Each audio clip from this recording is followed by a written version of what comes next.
Bonjour Simon Marty, bonjour Monsieur Borgne. Bonjour. Les yeux dans les yeux, vous me paraissez bien jovial ce matin. Ah, jovial, le mot est faible, Laurence Aubron. Je suis enjoué, badin, guilleret même, youplaboum et tagada, soin, serais-je tenté de vous dire.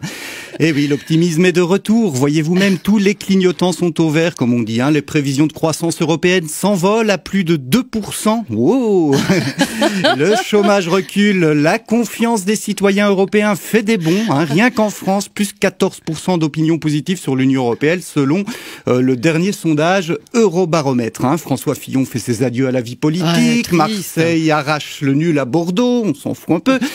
Et puis j'ai réussi à choper une motte de beurre de Mucel au Super U de Carquefou. C'est pas vrai. Ah si, je vous en ai laissé un petit morceau, Laurence. Au sel de Guérande.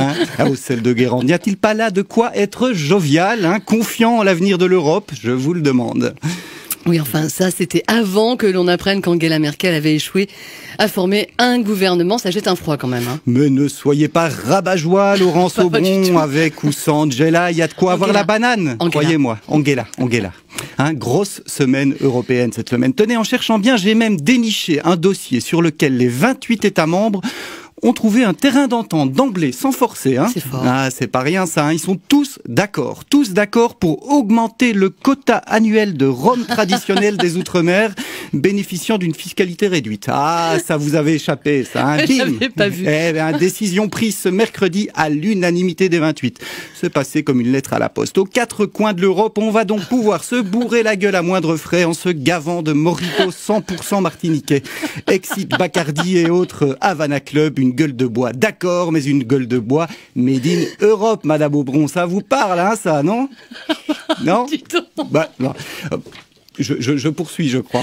Et puis, cerise sur le baba au rhum, 2 jours plus tard, à Göteborg, les chefs d'État et de gouvernement de l'Union européenne ont proclamé un socle européen des droits sociaux. On avance sur tous les plans. Calmez-vous, Madame Aubron. La convergence sociale est en marche. Le texte présente une vingtaine de principes et de droits à respecter, comme le droit à l'enseignement et à l'orientation professionnelle, l'égalité des chances et de traitement entre hommes et femmes, etc. Femmes et hommes, si vous préférez. Oh, vous êtes pointilleuse. Alors concrètement, sur le terrain, qu'est-ce que ça va changer, ce socle européen des droits sociaux? Alors concrètement, rien, Madame Aubron, rien du tout, puisque le texte n'est pas contraignant. Même la Pologne a signé le bazar, pour vous dire. Mais tout de même, quel signal, quel symbole. C'est vrai. L'Europe sociale.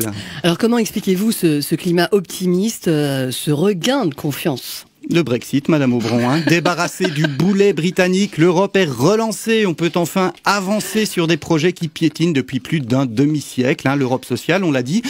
Et puis l'Europe de la défense, ça ne vous aura pas échappé, Madame Aubron. La semaine dernière, 23 pays se sont engagés à avancer vers une Europe de la défense. Un pas décisif vers la constitution d'une armée européenne?